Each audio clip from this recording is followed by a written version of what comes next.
Mayor, I appreciate the introduction and congratulations on your swearing in this morning. Looking forward to working with you for at least the next 2 years for Attleboro. I also want to thank the State Representative Jim Hawkins for being here as well. All the really hard questions are going to go towards him. Perfect. But it's wonderful to be here, Attleboro. Good afternoon. I'm Jake Auchincloss. I am your representative in Congress. According to my 2-year-old son, that means that I ride airplanes and elevators. Really what it means is that I'm your voice and vote in Washington. And that's the privilege of a lifetime. To be candid though, it's only the 3rd best decision I ever made. Number 2 was joining the Marine Corps, where I commanded platoons in Afghanistan and special operations in Panama. And number 1 was asking Michelle to marry me. We now have 2 children, Teddy and his younger sister, Grace. And I'm already reading to them the American history that I loved so much growing up. And whether I'm a father raising kids in my hometown, I'm a Marine officer overseas, I'm your congressman in Washington, I want one thing for our country. I want us to be the nation we told the world we could be in 1776, a nation of freedom and opportunity and equal justice under law. I want my children and your children to grow up in a land of possibilities, where the circumstances of an individual's birth does not determine the condition of their life. So now let me tell you about Congress. Not as bad as it looks. There's 435 members of Congress, and as with all lines of work, 10 to 20% of them are bad apples, and their antics drive cable news and social media. And I don't work with them, because they're not there to work, they're there to perform. My job is to bring lawmakers together to get things done, to make progress towards our land of possibilities. So what progress then can we make in divided government this term? Internationally, Congress can drive towards Russia's defeat in Ukraine, and we can chart a long-term strategy to outcompete China. Nationally, we can start building the infrastructure and the industry that last Congress, under Democratic leadership, we invested. And we must also negotiate a responsible debt and budget deal to prevent a catastrophic default. Now, as a member of the Select Committee on the Strategic Competition between the Chinese Communist Party and the United States, and as a strong supporter of Ukraine, I'm going to be engaged on foreign policy this term in regards to both Russia and China. As a lawmaker with business experience and degrees in economics and finance, I'm tracking closely the numbers that are driving our budget and debt challenges, with particular attention to protecting Social Security and Medicare in any potential compromise. And then, as a member of the Transportation and Infrastructure Committee, both last term and this term coming up, I'm going to continue to focus on water infrastructure and clean energy development, particularly offshore wind. We made generational progress last term on clean water and clean energy, along with some other critical priorities like mental health and lowering drug prices. And now we have to implement these programs thoughtfully and thoroughly. That's my intent, and now I look forward to your questions and comments about these and other issues. Thanks again for being here. Before we start, I want to invite some of the folks to some of these seats. Please, yeah, we have a lot of seats here. We have a lot of seats, come on. Don't feel like you gotta sit in the back. Take a load off. I'm also Fill in over here. almost guaranteed to trip. Front row's lovely. Lyle Kearney from North Attleboro. Yeah. A lot's starting to be written about the level of the federal debt, and I guess the benchmark is 100% of GDP, which is we're approaching. Is that an issue that Yes. Congress is cognizant of? Is it in play when it comes to negotiating the budget? Yes. So the question is the debt. What are we going to do about it? First, let's put some numbers around this. $30 trillion, $32 trillion worth of debt. And that number gets so big that it's like, what does that even mean, right? I mean, that's just such a massive number. The United States gross domestic product is a little bit less than that. So it's like if the amount of debt that you held was a little bit more than your yearly income. And it's worth remembering that at the year 2000, we actually had a surplus. We were running a surplus in our budget after the Clinton years. And then, and I'll be blunt here, both parties, and it was both parties, just racked up the spending. Guns and butter on social programming and tax cuts and war overseas, trillions of dollars on wars in Afghanistan and Iraq. And now we're left with a really, really steep debt, and the trajectory is actually very concerning. The trajectory over the next 10 years, and then particularly by 2050, suggests that the debt is going to become unsustainable. To give you a sense of it, 10 years from now, we'll be spending more on our interest payments for the debt, so just paying people who hold our bonds, than we will on the entire US military. That's not a good place to be. We have got to get the situation under control. And what that's going to require is it's going to require the wealthiest Americans and corporations to pay a bit more. Corporate tax rates since the Trump tax cuts have gone down, and the amount that the wealthiest individuals are paying in capital gains, for example, or even in income, is sometimes as a percentage basis less than their own secretaries. That's not an acceptable situation. We can have, and indeed we have had, a very dynamic entrepreneurial economy with higher tax rates for those who have been most successful in business, and we can return to that. We're also going to have to look, though, at our long-term spending on Medicare and Social Security and how we create trust funds that are solvent for the long term.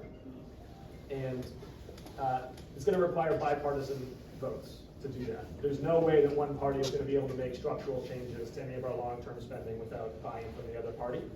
And I'm here to engage in good faith on those negotiations, absolutely, because it's not I don't want to leave to my children a government that is bankrupt. It's not fair to them. What I'm not going to do, though, is two things. I am not going to let the full faith and credit of the United States be held hostage by people who are not willing to put forward a plan of their own. A default this summer would be catastrophic. It'd be catastrophic for your 401ks. It'd be catastrophic for the United States' global standing. It would be an almost surefire economic recession. We cannot allow that to be just the new norm in Washington, where brinksmanship about defaulting on our debts is normalized. And number two is, I'm not going to allow us to just unilaterally cut Medicare or Social Security and make it so that people who have relied on those programs, who have been putting money into those programs in good faith, understand that they're going to be taken care of when it's their turn, that they're left out to dry. That's not going to happen either. So those are the two things that I'm committed to, and we can still chart a path forward to sustainability while accomplishing both of those. Thank you. Yes, ma'am. Ms. Congressman, you've got a long list, and I'm glad to see all of these things on your list. I have a two-part question. So one part of my question is, what can we actually do about preventing the catastrophe given the condition of Congress right now? And the second part of my question is, can you talk about public safety and the police violence that's happening throughout the country, particularly against Black and brown persons? So, first of all, on what can we actually do in Washington? I think you're talking broadly, right? Well, That I'm first talking, part. you mentioned the catastrophe with the budget that's Right. coming. So what can we actually do Yeah. to prevent a catastrophe? Got it. The responsible thing for us to do in Washington would be to do what's called a clean debt limit increase, which is to say, we're just going to increase the borrowing cap for U.S. debt and allow us to pay our bills on time, because that has nothing to do with spending.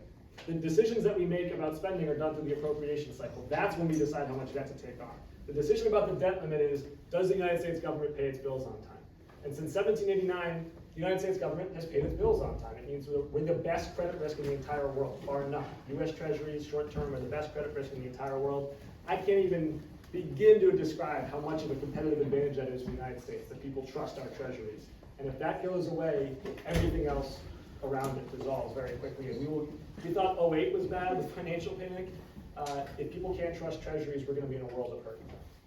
So the responsible thing to do would be for Kevin McCarthy and the House GOP to say, we understand that, we're going to raise the debt limit, and then we're going to really take it to you on the budget process, which is fair game. It's That's politics in Washington. Unfortunately, that's not what we're seeing.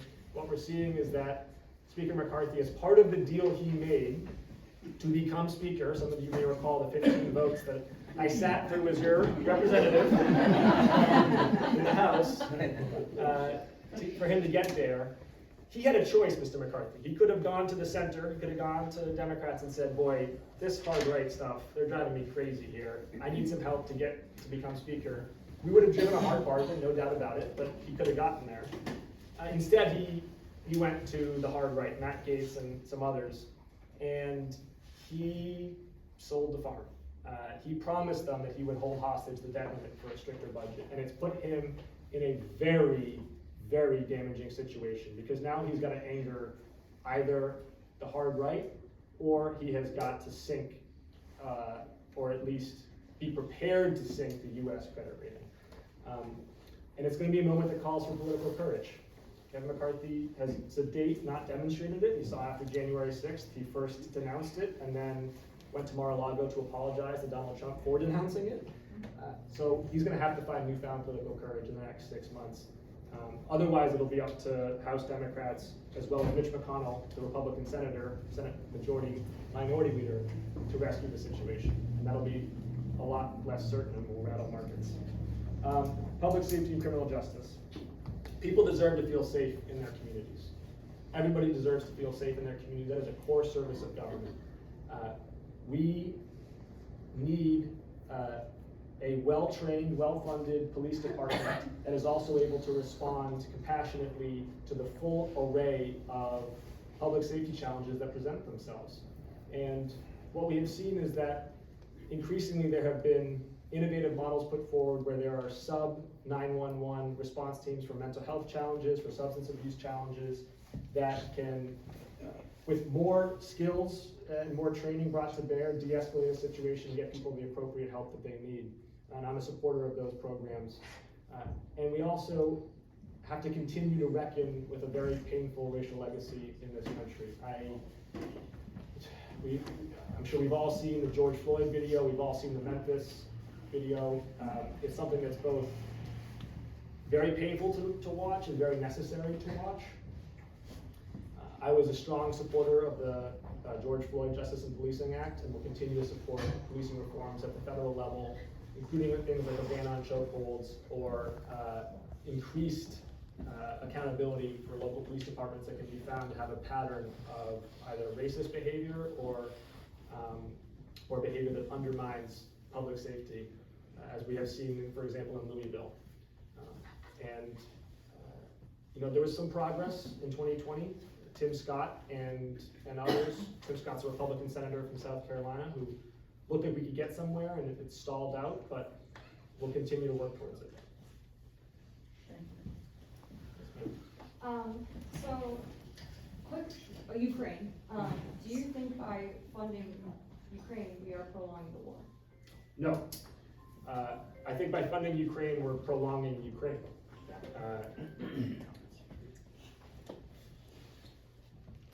The Russian invasion of Ukraine was unprovoked, and it has been brutal beyond imagining.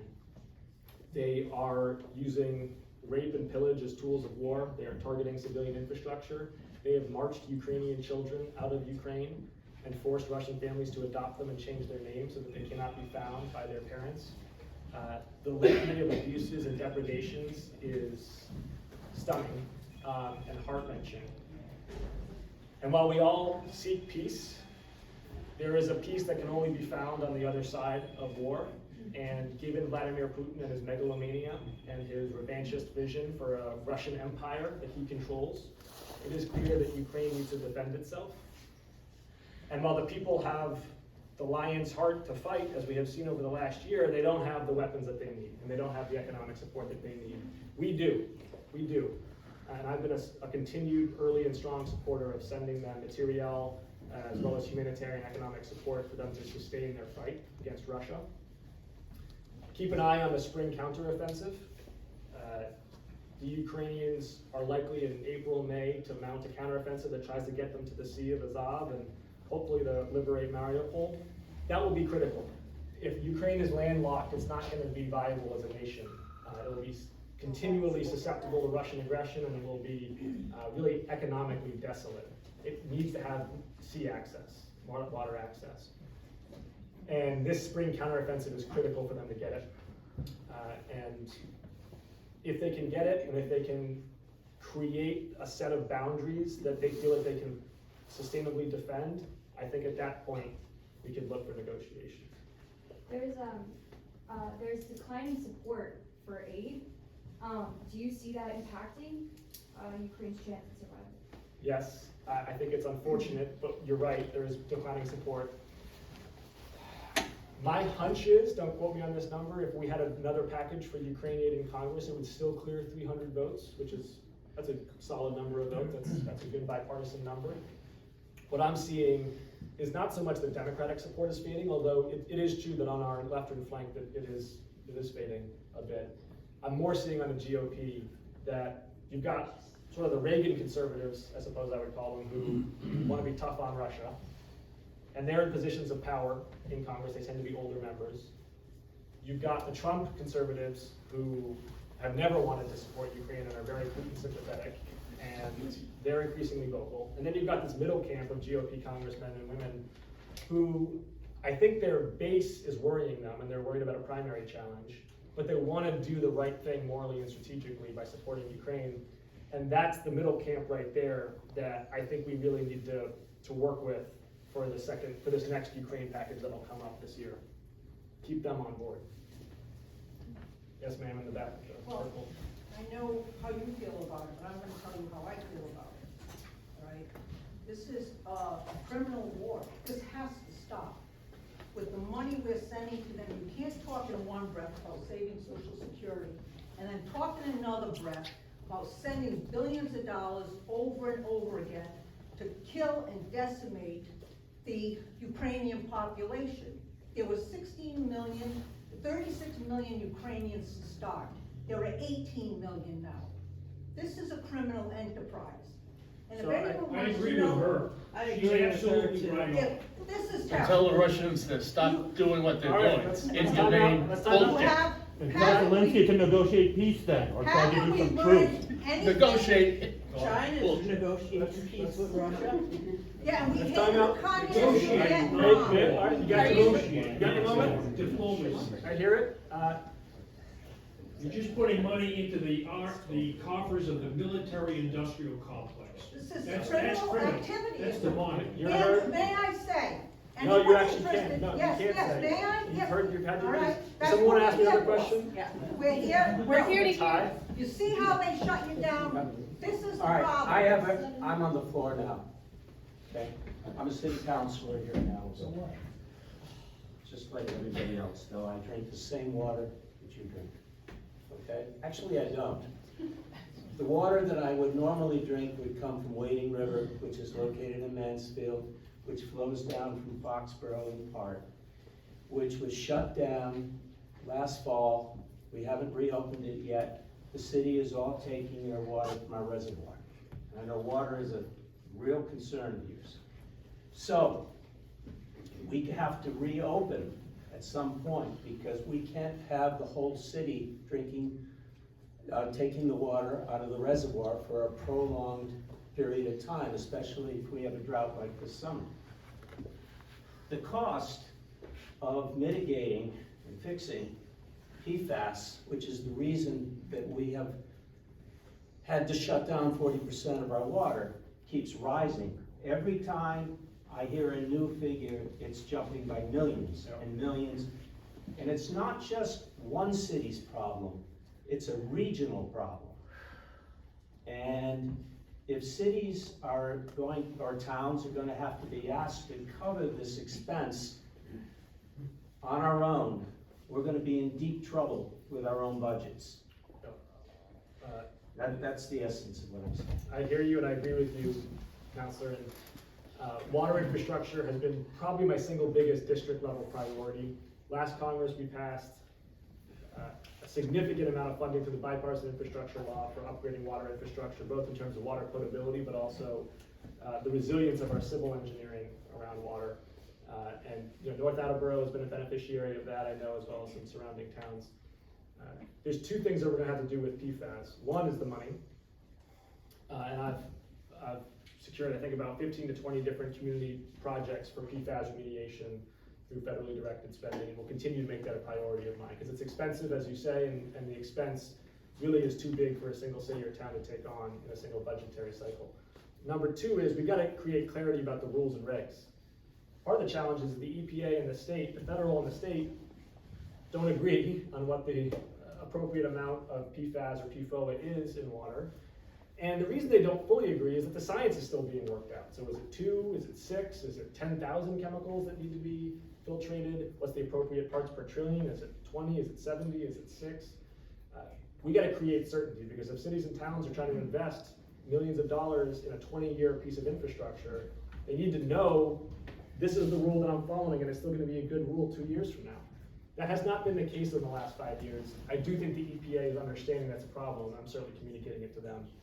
We're gonna do a conference in the district this coming year about water, and the EPA is gonna be there to create clarity for cities and towns who are making these investment decisions. And the EPA is also committed to releasing in this year its white paper that puts out what the rules and regs are gonna be for the law. Hi, I wanted to talk about affordable housing, but not in the way that we generally talk about it.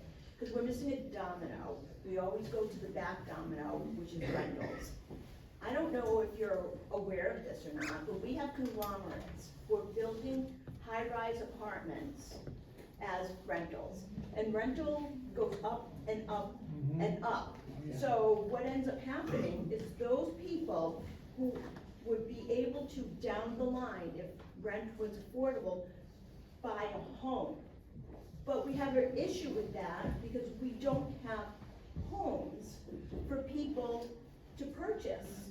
And we have senior citizens in my industry. Yes, I'm a broker. In my industry, I have 4 people who are sitting looking to sell their homes because they can no longer maintain those homes. And they're watching them fall apart around them, knowing fully well that a young family could take that home and make it into what it once was. But there's no place for them to go. Why is there no place for them to go? Because we're not thinking about the 55 and older community who needs a place to go, a place where they can come together, be a community, and work together of their own inside a bigger community. And if you took that domino alone and worked on that domino, I feel that the juggernaut that we have created in this country for affordable housing would be rectified. Because if you're gonna just look at affordable renting for people who are renting, you're gonna end up squeezing the senior citizen again. Because then you're going to end up giving them rent control. A lot of senior citizens have sold their single-family homes to buy a multifamily home so they can offset the fact that they don't get enough money from Social Security to run their households. And that's gonna hurt them. And then what does everybody do? That leaves all those conglomerates can do one of 2 things: build high rises, and they stop buying those homes. I think the passion I'm hearing from you is well placed and well heard. Housing costs are the single biggest problem in Massachusetts right now.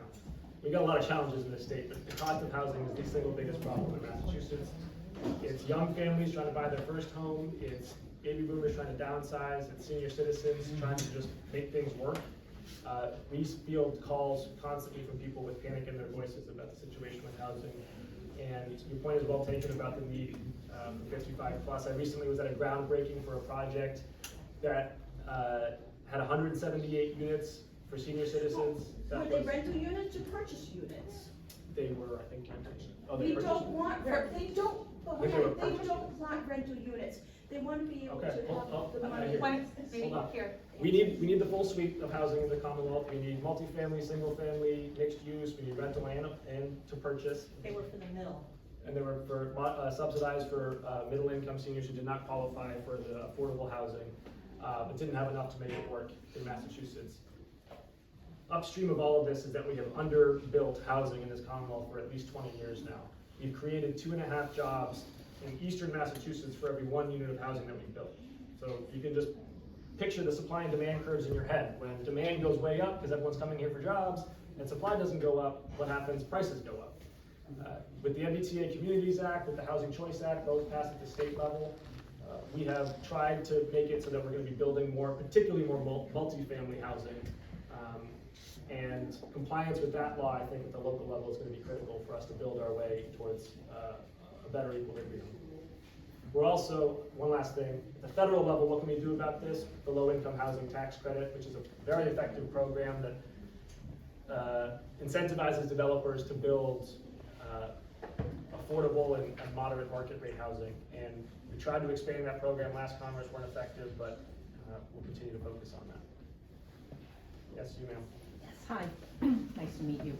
I noticed lately in the media, including your mailers and on TV, a lot of the senators and representatives have been touting the fact that you've lowered prescription drug prices, especially for people with Medicare.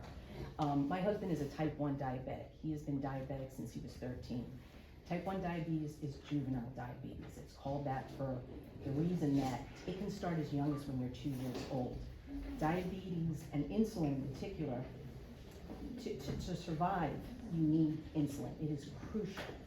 And in all the years they've had insulin, they haven't reinvented the wheel. Insulin is insulin is insulin. A lot of the technologies around it, they have pumps now, they have testing.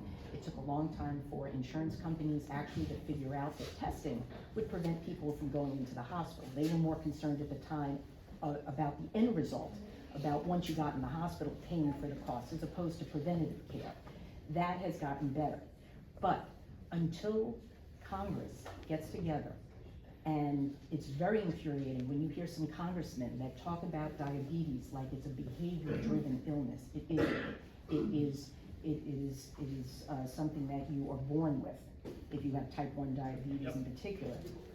You know, all insulin has to be capped at a cost, because without insulin, these people aren't going to survive. And people rationing their insulin, I mean, young children, I've seen it on some of the news shows and everything. That's just not right. And any medication that is, meant for life-saving, this isn't a luxury. This is something that we need. I agree. We made progress on that front, as you probably know. Last Congress, as part of empowering Medicare to negotiate drug prices, we capped at $35 the amount that folks have to pay out of pocket if they're on Medicare for insulin, whether you're type 1 or type 2, to your point, ma'am. We tried to get it done for commercial market insurance as well. If you have employer-based insurance, we tried to make it the case there. My colleagues on the other side of the aisle took that out at the last minute, but the president, in his most recent budget, has indicated that he wants to make that a commercial market rule as well, which I would support. And then to your point, 2 more points. One, for all life-saving medication, yes, agreed. The insurance companies should not be charging out-of-pocket costs for things that a physician prescribes you and are required. When you pay your insurance premium every month, that's a contract with your insurance company that says, okay, I give you money, and then when I need something, you pay for it. That's the deal. And they're using prior authorization, out-of-pocket costs, co-pays to disincent the use of medication because they don't want to have to pay the cost of it. And we got to crack down on that. I am working actually on with a Republican on legislation to crack down on that and to try to lower costs at the countertop for people. Diabetes, whether it's behavior-driven or genetic, it's both, right? Type 1 is genetic. Type 2 can be either. Right, and I don't suggest even for type 2. People who need insulin regardless. It's just when you see a congressman talk about it naively, not knowing really what he's talking about, and making it sound like... That never happens. Congressman never making it sound like, people who have diabetes almost, I hate to say this word, like deserve it. Like if they change their lifestyle, things will change. That's not true. With type 1 diabetes in particular, it's genetic. There's three diseases. This kind of ties, Lyle, to your question about the budget too. There's 3 diseases that as a country we're going to have a really holistic attempt to resolve. 1, for the humanitarian reason of they're horrible diseases, and 2, because of the long-term cost of the budget. Alzheimer's, 15 to 20 million Americans will have Alzheimer's by 2050, requiring each, on average, 3 caregivers. can start to think about the effects on the economy as well as just family structure. It's usually women between the ages of 30 and 60 who bear a lot of the brunt of that in terms of caregiving. They're taking care of their kids, and they're also taking care of a parent or an in-law who's unwell. Enormously stressful. We have got to, one, provide more support for Alzheimer's caregivers, but two, really cure and or prevent Alzheimer's. Number two, diabetes, to your point, huge amount of increase in the incidence of diabetes, and there's a lot of downstream medical problems from diabetes in later age particularly. And then third, cancer. We all know somebody who has been affected by cancer, or we ourselves have been. And as we start to live longer as a country, the rates of cancer are going up as well. And those three diseases, I'm happy to say here in Massachusetts, we're at the cutting edge of trying to cure all three of them, but we've got to we've got to support the caregivers while we're investing in the research. How's the Chinese tariffs looking, and is there any movement to keep increasing them over time and kind of regain some of our economic and political power that way? Questions about China and tariffs. I think just to wind back the clock for a minute here to frame how we got to where we are. In 2000, the United States let China into the World Trade Organization, which is a market access club. And the idea was at the time, both parties well-meaning, that hey, if China gets to trade and exchange investment with the rest of the world, they're going to be on a glide path to becoming a good global citizen. And maybe they'll even shape up a little bit domestically in how they're treating their own citizens. Then 9/11 happened, and the United States totally lost focus on the Indo-Pacific, and we spent 20 years fighting wars in Iraq and Afghanistan.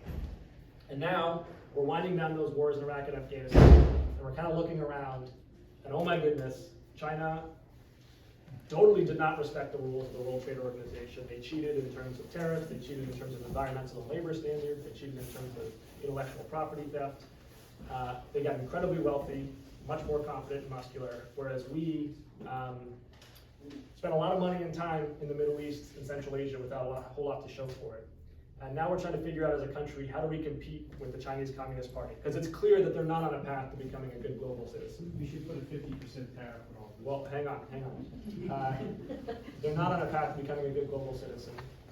They don't respect human and civil rights. You can ask the Uyghurs or the Tibetans, or the Hong Kongers, or the Taiwanese. They've got a very poor track record, and they're looking to export that ideology overseas. And it's a problem, and we need to win that. And we will win that. I'm at my core an optimist. What the United States has to offer the world is greater than what the CCP has to offer the world. We believe in self-evident truths about individual dignity. But those are not self-actuating truths. We've got to put some muscle behind it. One, we've got to prepare and deter military conflict with China. We do not want a war with China. It'll be catastrophic for us, for the Chinese, for the Taiwanese. We don't want it. But the best way to deter it and prevent it is through strength. We've got to plus up our military posture in the Indo-Pacific in particular, Navy and Marine Corps assets, and they are doing that.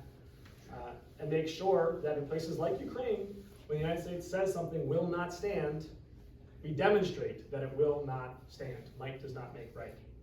Number two, in terms of diplomacy and counter disinformation, we've got to do a lot more, both with our allies and with people who could be allies, to help them push back on CCP disinformation and propaganda. We're seeing it in Southeast Asia, we're seeing it in Taiwan, we're seeing it in Sub-Saharan Africa, in Latin America, where the Chinese own the digital infrastructure that supports their election systems, for example. We have got to start offering them an alternative to CCP-funded infrastructure and influence mechanisms. And then finally, we've got to build out our alliances. We have seen with Ukraine that we are stronger together, with the West, with East Asia. But we've also seen that a lot of countries in the global South, in particular, India, Indonesia, Nigeria, Brazil, are not actually that invested in helping Ukraine. They're not invested in standing with us. And we've got to get them invested in the rules-based international order that we're seeking to defend, and see why in the 21st century, partnership with us makes more sense than partnership with the CCP. It's on us to make that case to them. And that actually requires, to me, more trade and investment and exchange of people and services and goods, not less. So as we pull out of China, which we should, largely, by the way, through export controls, I think not so much through 301 tariffs, which haven't been that effective. As we pull out of China, we want to then engage with the rest of the world. Get a in the solution back. for your money problem. Yes, ma'am? When you were addressing the issue of crime and the need for police departments to partner with other disciplines regarding crime related to mental health issues, you mentioned that they could find resources for them, but I'm sure you're aware of the long lines in waiting rooms and that mental health patients are being housed there. We really need more mental health resources for these people. Yes. Norwood Hospital, for example, is doing a whole new rebuild, and they are not going to have an inpatient behavioral health unit there. Margaret Cook, the commissioner of DPH, okayed that, and I really think that that was an error. Yeah, questions about mental health. I recently visited Sturdy Memorial along with Representative Hawkins, Representative Scanlon here. And what they described is just not an acceptable state of affairs, where you have children waiting in the hallways, either themselves receiving mental health care or being, and with the mayor, excuse me, was there as well, or being exposed to violent, aggressive behavior because they don't have the inpatient facilities or the staff to accommodate it. Now, we've seen a surge in the need for mental health care since the pandemic. I don't think it's really fully explainable by the pandemic. I think there's not a single issue answer here. We're also seeing a lot of issues with social media in particular and how that's driving the mental health decline in young people. But it's clear that we've got to meet that increased demand with increased supply. One, more funding for the professional education for mental health providers, and we are doing that at the federal level. And two, and perhaps even more importantly, we got to reimburse for mental health care. In healthcare, you get what you reimburse for. Right now, the reimbursement codes are such that if you're doing surgery, if you're doing a heart transplant or a kidney transplant or you're replacing a hip, you get a pretty good reimbursement from the insurance company. And so those doctors are well compensated and they have nice inpatient facilities, and that's great. I want that to be good, high quality medicine. We under reimburse for mental health care, for substance abuse, for infectious disease research, and hence we have problems with it. Medicare is starting to fix that, and the commercial markets are starting to follow. But as in Congress, we have an obligation to keep the pressure on CMS to start increasing the reimbursement rates for mental health and for other under reimbursed disciplines. Congressman, thank you for having this forum first of all. You do this frequently and it's great. I've got a bunch of issues. I'm going to take one. Military recruiting is at a severe deficiency. And on the other side, many colleges and universities refuse to allow military recruiting on campus. I propose that all federal funding to these universities be suspended until they have satisfactory recruiting on campus. We want the best and the brightest, and I think that's where they're hanging around.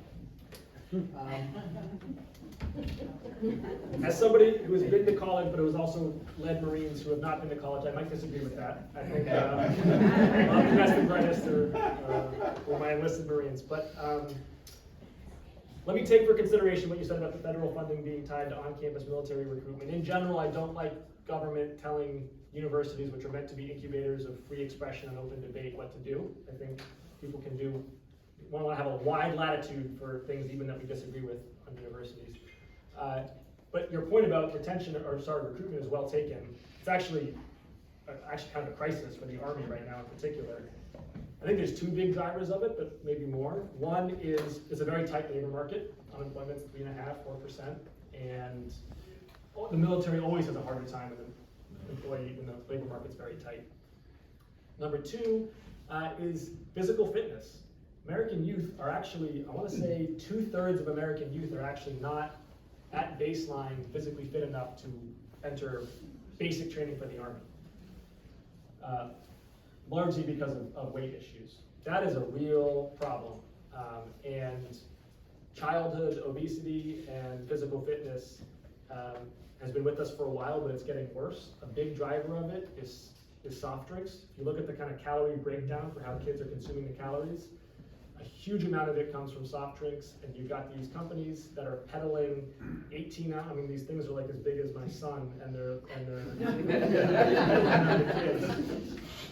I'm not gonna claim I know what the answer is. People have proposed a sugar tax. I think that would be very unpopular. But we gotta think differently about it. Sorry. Congressman, you have 2 more questions. Who hasn't asked a question yet? Right here. You in the purple, please? Yes, hi. Aye. So this kind of led in perfectly. I was trying to figure out how to start my question. So I volunteer at a local food pantry. And when I heard the news this past week that they were cutting off some of the relief, the SNAP or food stamps, I was like, oh my God, why didn't they extend that? Because the need is so great. And I grow a garden just to try to help feed people, and I'm trying to figure out how to expand that. I just joined 4-H again. I'm gonna try that. They're coming and we're gonna teach them hands-on growing. But we need help with feeding people healthy food instead of the cheap garbage they eat. Yes. The good food is expensive. Yep.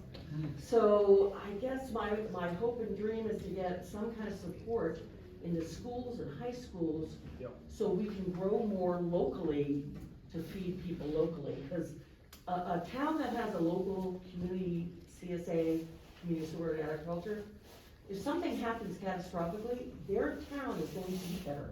They're gonna have better reserves. So saving open space, keeping farms, things like that, to me, I grew up in Virginia, it's all gone. I get lost going home in Northern Virginia, it's all cement, it's all townhouses, it's all gone. So to save open space and to grow good food is really kind of what my hope and dream is. I agree with you, and it's actually a bipartisan issue. It doesn't need to be partisan in Washington No. to do this. There'll be different takes on it, but there's a lot of alignment there. And we're entering into the Farm Bill reauthorization. It's our big agricultural bill in Congress. It's every 5 years. It's this coming up.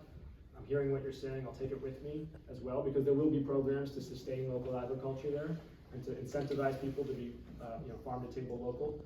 I will say one other thing about children in particular.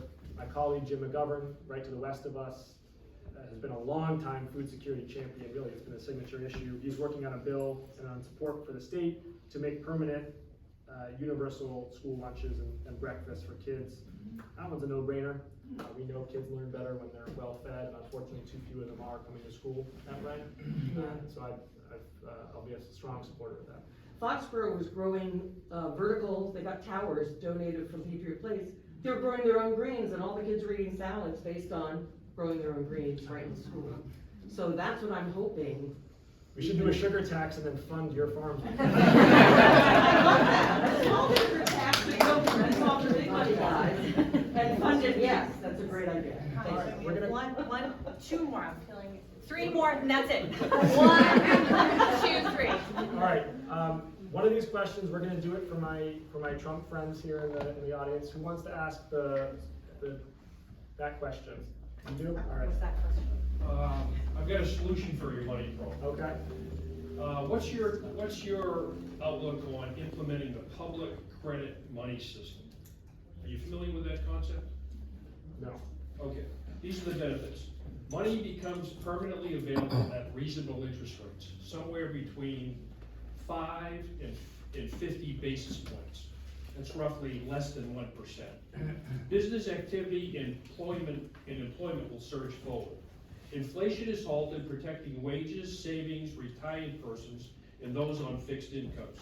Bankruptcies are no longer necessary to balance successes. Private debt is made payable for all time. Prices diminish along with the debt and stabilize when debt stabilizes. Cycles of boom and bust are relegated to oblivion. All existing primary debt, both public and private, diminish and ultimately reach a level below that of the money supply. Federal government borrowing ceases entirely. Let me finish.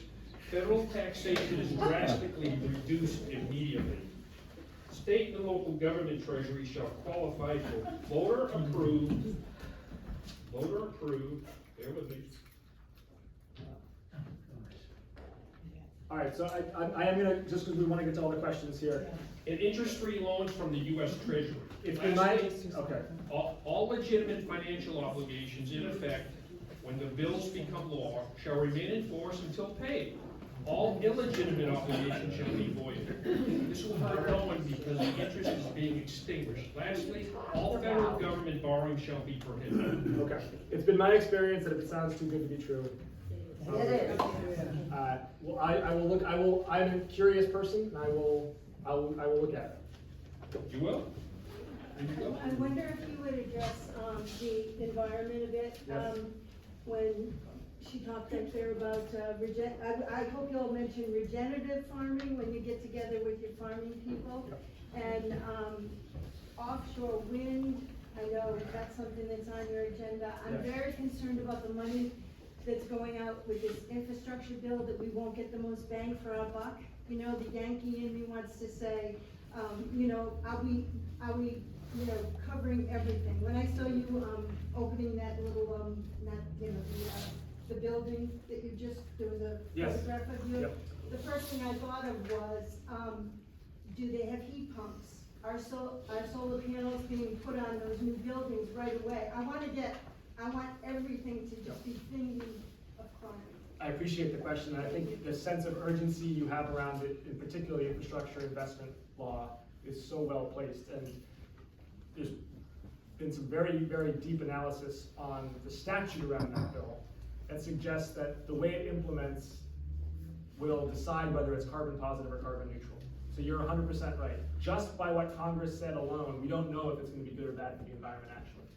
But based on which kind of programs it's funded, because a lot of it's discretionary, it can either be very good or very bad for the environment. If we're funding transit, if we're funding walkable downtowns, if we're funding climate resilient civil engineering and infrastructure, then it's going to be climate positive. If we're widening highways for car dependent states, then that's going to be less good for the environment, right? So I'm on the Transportation Infrastructure Committee, and that oversight is a lot of my next 2 years. Because we're not going to pass another big infrastructure bill in the situation that we're in right now, but we can oversee it. And then on the environment, climate action, I'm proud to say that last year we passed the biggest, boldest climate action and clean energy investment in history. Put us on track to hit our Paris Accord agreements, allowed us to walk into global negotiating fora with our chin up and our shoulders back again and saying the United States is leading the world on the clean energy transition. That's all good, but now we need to make sure that it's good for Massachusetts. Offshore wind is one of the best bets that we have as a state for jobs, and also, just as importantly, for affordable, reliable, clean energy. A lot of people don't realize that Massachusetts is in very bad shape for energy dependence. We import a lot of liquefied natural gas from Trinidad and Tobago. That price is really very sensitive to the prevailing price for LNG in Europe. So when something happens like Russia invading Ukraine, our energy bills go up. Offshore wind is a reliable, politically insulated way to get good, clean energy, and it's one of the reasons I'm such a booster of it. Final question. Final question. And then anybody who didn't get their question answered, join us in Fall River. You, ma'am. Hi, thank you so much for doing this.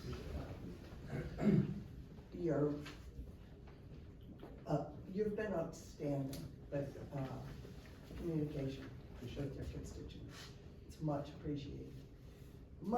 The thing that keeps me up at night, and has for the last 6 years, and for the first time in my life, is the apparent problem that we're having with holding our elected officials and also our media to higher standards. What I find most disturbing, and what actually makes me holler at the television night after night after night, is, it makes me lose sleep, is the fact that those who actually have facts behind them are not pushing back strongly enough.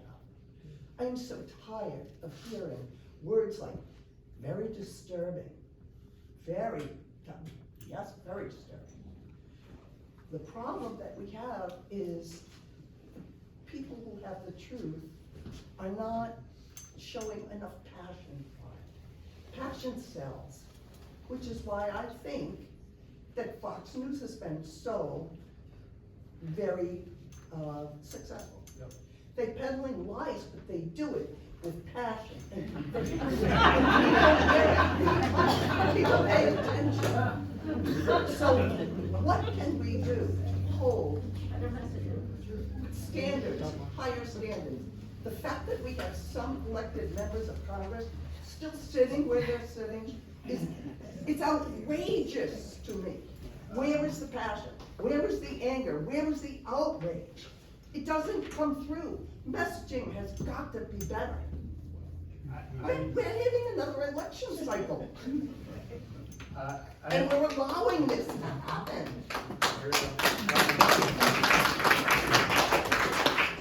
I think maybe the best I can say is that I share your frustration, and as somebody who grew up in a family that respected public service, and I was taught that truthfulness and integrity was just the baseline for how you're supposed to operate in the public sector, to have to see someone like George Santos or Marjorie Taylor Greene in the House casting votes on behalf of their constituents is painful, and the fact that there's no retribution for just bald-faced lying about something, as we've seen with the uncovering of what all the Fox News hosts were saying about January 6th while they were then broadcasting the lies to the public. It's immensely frustrating. It is, one of the challenges that we face as a free and open society where we don't try to censor what people say is that sometimes the bad actors are the ones who are rewarded. And the number one thing I say to young people who are asking me advice about how to get involved in the public sphere is take out your phone, delete Twitter, delete Instagram, delete Facebook, and go out and knock doors. Because when you have one-on-one conversations with people, and I know that Adam Scanlon and Jim Hawkins and the mayor all know this, you find that there's actually a deep reservoir of common sense and decency amongst people. You're not going to agree on everything, but folks, they want generally reasonable outcomes, and they want folks to do the right things, and you've got to push to the side the tribalism that has flourished, particularly on social media.